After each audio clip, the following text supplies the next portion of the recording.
Patuloy na lumalalim ang tensyon sa PBA Season 50 Commissioner's Cup Semi-Final Round sa pagitan ng Rain or Shine at Barangay Ginebra matapos punayin ni Elasto Painters head coach Yang Giaos si Ginebra Team Governor Al Francis Chua dahil sa umanong pang-iintimida nito sa mga referees sa kabuuan ng kanilang semi-final series. Ang detalye muling ihahatid sa atin ni teammate Jamaica Bayaka.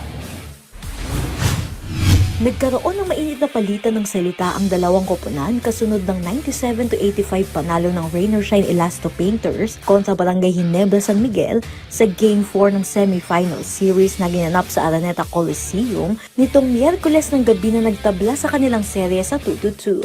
Hindi lang sa scoreboard umigting ang labanan sa pagitan ng Rose at Gin Kings dahil lumabot na rin ito sa mainit na issue tungkol sa officiating.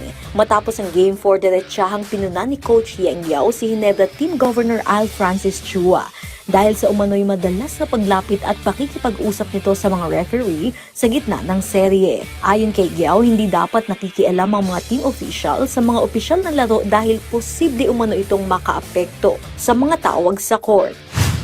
Yung referees, nung nagkamali sa amin, may nasuspende. Pag yung referee naman, sa kanila nagkakamali, wala namang nasuspende. And I feel, as a governor, it's not his job to keep talking to the referees and in that way intimidating them. Sinabi rin ng veteranong coach na Tubong Pampanga na matagal na niyang napapansin ang ganitong sitwasyon sa mga nakaraang laro sa semis. Sa tradisyonal na post-game handshake, muling nagkaharap ang dalawa kung saan tinanong umano ni Chua kung ano ang issue sa kanya. Pagtatanggol ni Giao, itigil na lamang umano ang pakikipag-usap sa mga referee. Maybe coaches can complain, maybe assistant coaches can complain. But I feel in terms of demeanor and ethics, yung board, kung kaya nila na pigilin yung emotions nila, they should just leave that to their coaching staff.